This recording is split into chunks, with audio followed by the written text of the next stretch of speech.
talk vision in terms of what is realistic. In regards to the deep water ports, yeah, I hope that they do thrive. They've always been a very important part of our economy.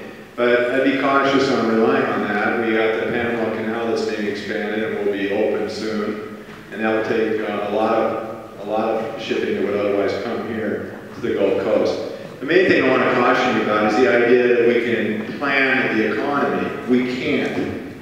All we can do is allow people to be free to pursue their own livelihood in the way that they see best. If we do that, we will return our country to where it started, on the backs of individual dreams, not on the backs of collective visions. So really, we really have to get back to the constitutional basics, not rely on top-down re-engineering of the engineering that has preceded it.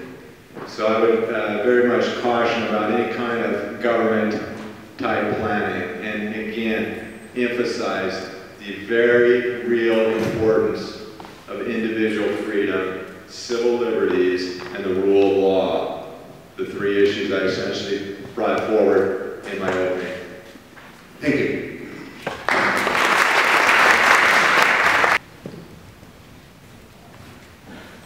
I think our unemployment over 10%, Grace Harbor 13%. We have to get jobs moving quickly.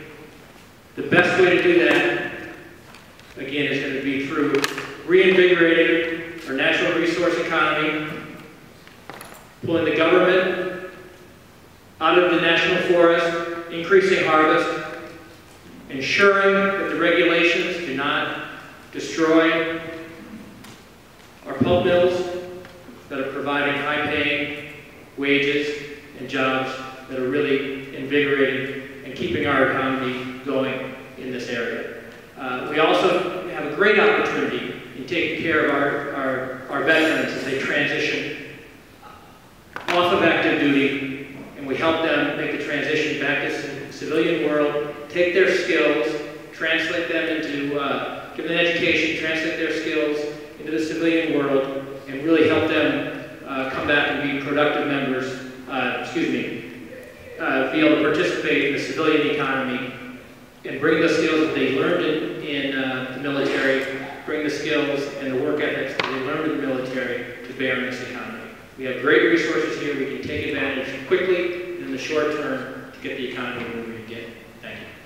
I want to echo what Doug was saying. The deepwater ports right now are going to become a little less relevant as the Panama Canal opens in terms of what they're doing there. They're doubling the width of the Panama Canal and they're deepening it so that every ocean-going vessel can go through the Panama Canal. That means the amount of traffic that used to have to go through the West Coast is going to go down because they're going to get to the East Coast faster by going through the Panama Canal. The next point is that the Prince Rupert facility up in British Columbia, that is a huge facility, has a natural competitive advantage in terms of getting to the Midwest just because of the curvature of the Earth. And they've got a better system of rail that gets there with less bottlenecks. So we're not going to see a huge increase in shipping coming in, no matter what you do with our ports. They'd be building ports to nowhere, just like they built bridges to nowhere. We have to encourage entrepreneurial activity by having economic freedom. We have to bring jobs back by lowering regulations, by increasing the protection of private property rights, by turning over land and energy decisions from the federal government level to the state level, where you can have a voice in Olympia and impact that decision much easier than at Washington, D.C. We need to do that. We need to bring jobs back as well by lowering the corporate tax rate to a competitive level and make sure when we do that, we get rid of the loopholes so that decision makers can quickly and easily make a good decision to bring jobs and capital back to this country where it will create jobs and will create companies. That's the way you bring about jobs, not from centralized planning, from individual liberty, from lower tax rates, more freedom. It will draw entrepreneurs to this country like that.